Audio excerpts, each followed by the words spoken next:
Good morning, boys. In the last session, we have studied about the spectrum and dispersion. When a wide ray of light passes through a prism, it splits into 7 colors, and the beautiful pattern obtained on the screen is called as spectrum. And this was first analyzed and displayed by Sir Isaac Newton. And similar kind of display also occurs in the nature. When it is just drizzling during the daytime, you must have enjoyed this rainbow formation. If it is drizzling during daytime, if the sun is towards west, and if you observe in the eastern direction, in the opposite direction of the sun, if the sun is behind your back, if you are standing with your back towards the sun and observe the sky in the opposite direction, if it is drizzling during daytime, you will find beautiful arc of 7 colors. We call it as rainbow. The rainbow is also just similar to the dispersion that is occurring through the prism. Here, the dispersive media are the water drops, the water droplets. See here, I have drawn a diagram of a single water drop. A single water drop, if you consider, is always perfectly spherical in shape. When the sunlight enters into this drop of water, you see the splitting up of sunlight into 7 colors take place. I have just shown only 2 extreme colors, 2 end colors. One is red color and the one is violet. In between the red and violet, you will find all other colors: indigo, blue, green, yellow, orange. So 7 colors will be there. So first splitting up of 7 colors take place inside the water. It is called as dispersion. After reaching the other end of this water drop, you see it undergoes internal reflection. Internal reflection of the light takes place. So red light gets reflected and violet light also gets reflected. And after reflection, you see it enters into the air again, from water medium into the air. So it bends away from the normal. So this is how red will be seen on the top and violet will be seen at the bottom. Red will be seen on the top and violet will be seen at the bottom.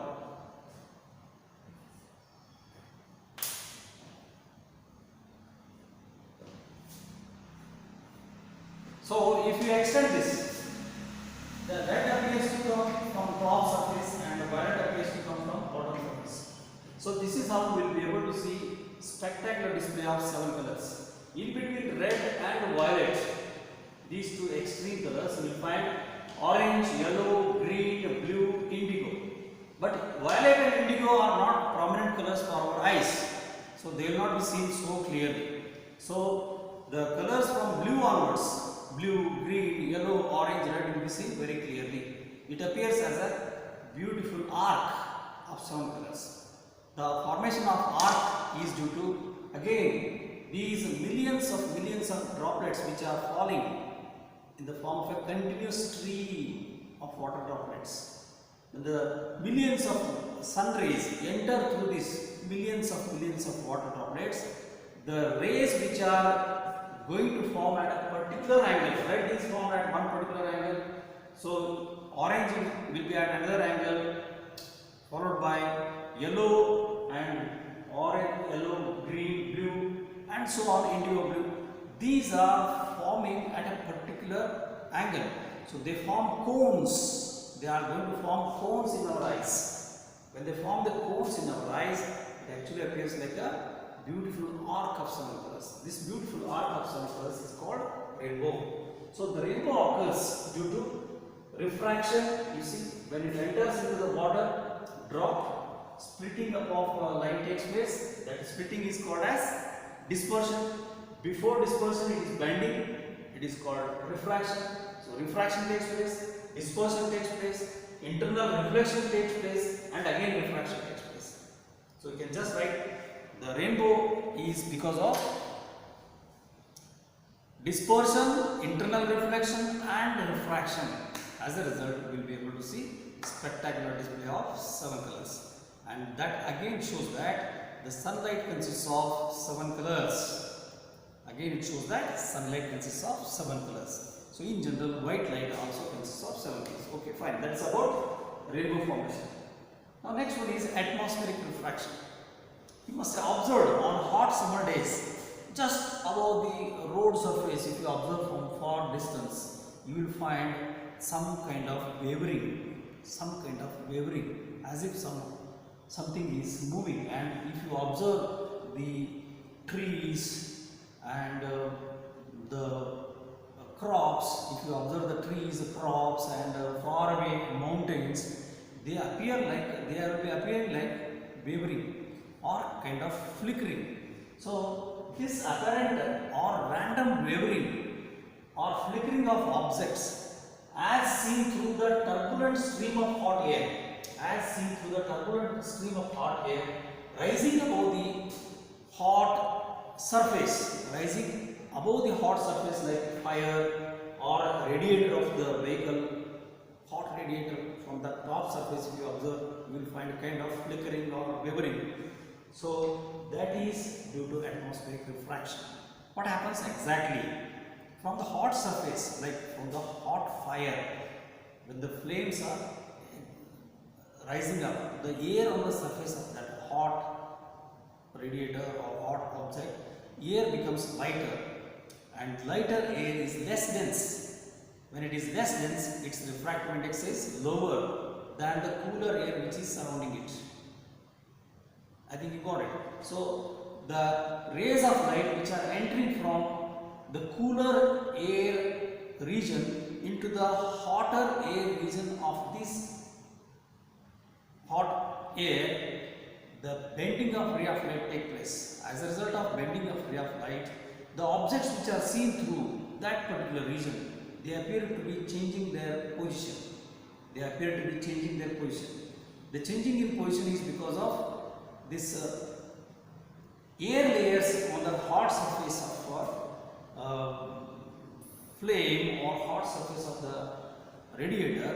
The air layer is not stationary, it is rising up, and the air layers are not having stationary physical conditions. As a result, there is a change in position of the object. That is what we call it as apparent random wavering of object or apparent random flickering of the objects seen through the turbulent stream of hot air rising above the fire or radiator. It is due to atmospheric refraction. It is due to the fact that the hot air being lighter, it is being less denser, so its refractive index is less than the cooler air which is away from it. The cooler air being more denser, having higher refractive index. So since there is a change in refractive index for the light entering from cooler air into the hotter air, the bending of ray of light takes place. As a result, the apparent shift in the change of the objects take place. That is what we call it as the atmospheric refraction and apparent change in the position of the object and flickering of the position of the object or wavering of the object, which is very interesting. So it is explained based on atmospheric refraction. Another interesting example of atmospheric refraction is twinkling of the star in the night.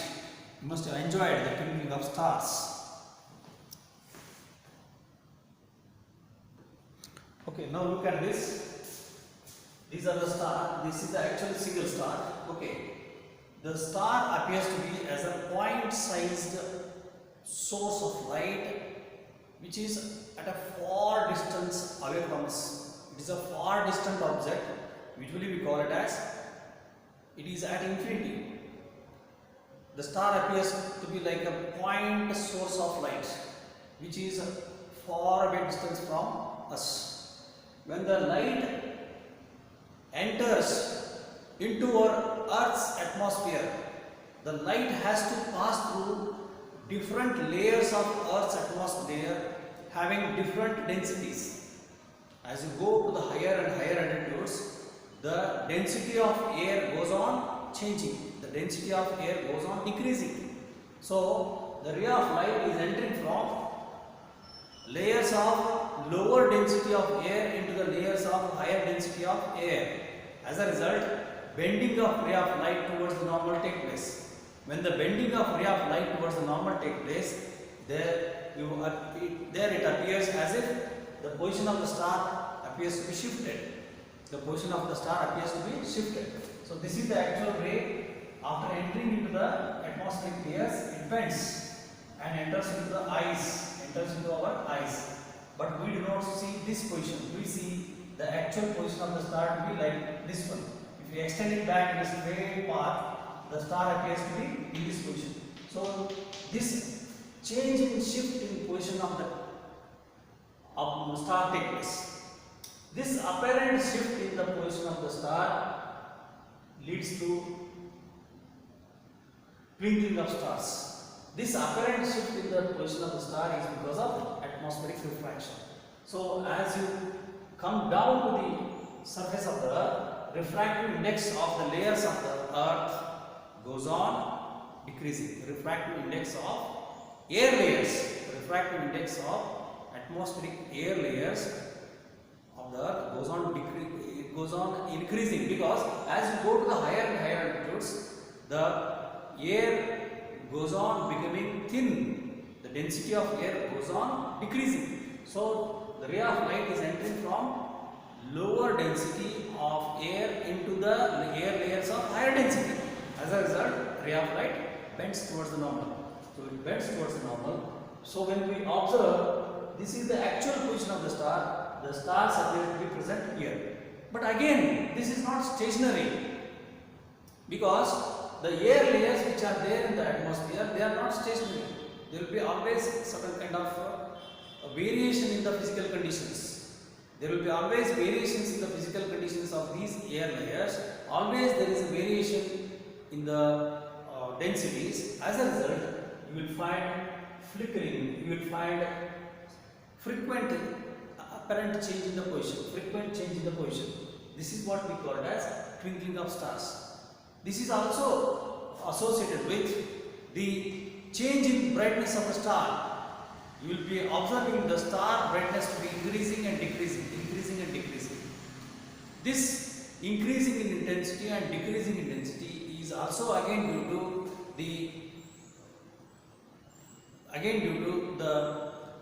atmospheric layers of different densities. The path of these light, you see, the path of this ray of light will not be stationary. Again, it is going to be changing. There will be variation in the path of these rays of light.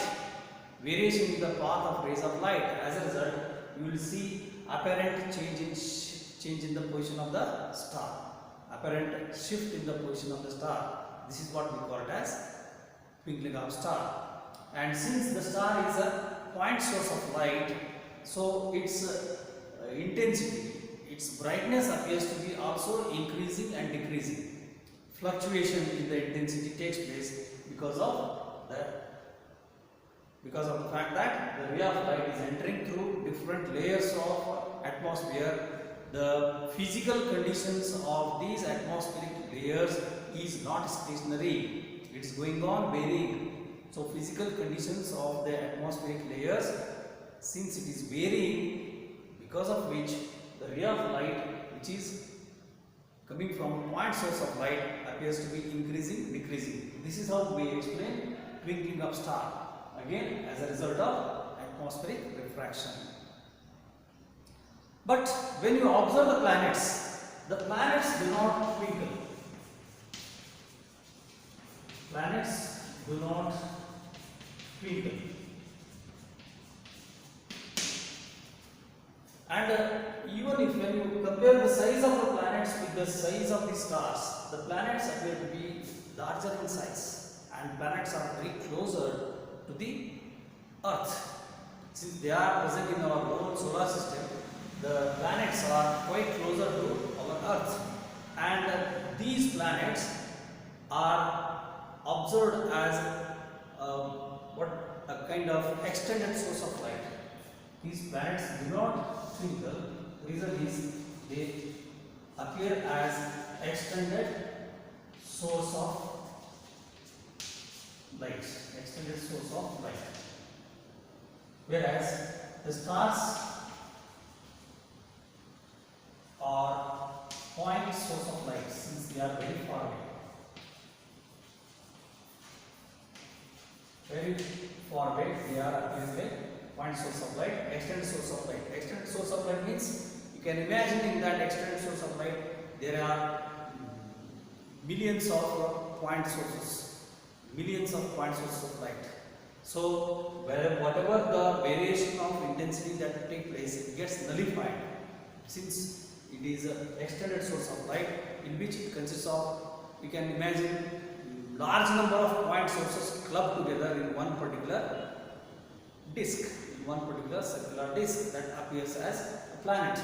So since it is quite closer, the variation in the intensity of light is very minimum. Therefore, planets do not twinkle, whereas the stars which are very far away, the intensity of brightness of the star wavers, intensity of brightness of the stars increase or decrease because of the physical conditions of the atmospheric layers, which is not stationary.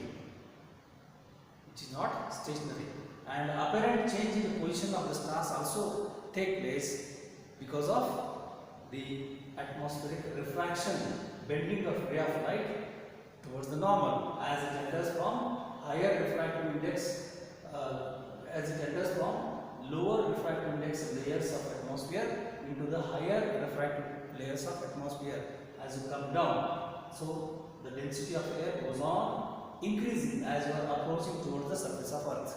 On the other hand, density of air goes on decreasing as you approach to the higher and higher altitudes. The density of air goes on decreasing. Because of this variation in the density and physical conditions of the atmospheric layers not being stationary, we will find apparent change in position of the stars, and we will also find the change in the variation, variation in the intensity of star. That is what we call it as twinkling of stars. So planets do not twinkle because planets are not that much distant away from the earth. They are quite closer. Second thing, the planets appear as lump of stars, extended source of light. It appears as a lump of light. Lump of light with the help of telescope, if you observe, it appears like a lump of light. Means it appears like an extended source of light, not point source of light. You can imagine the planet to be like a fusion of a large number of point source of light. As a result, this variation in the intensity, increasing in intensity, decreasing in intensity, nullifies. Therefore, the planets do not twinkle. Okay, I think you got the point.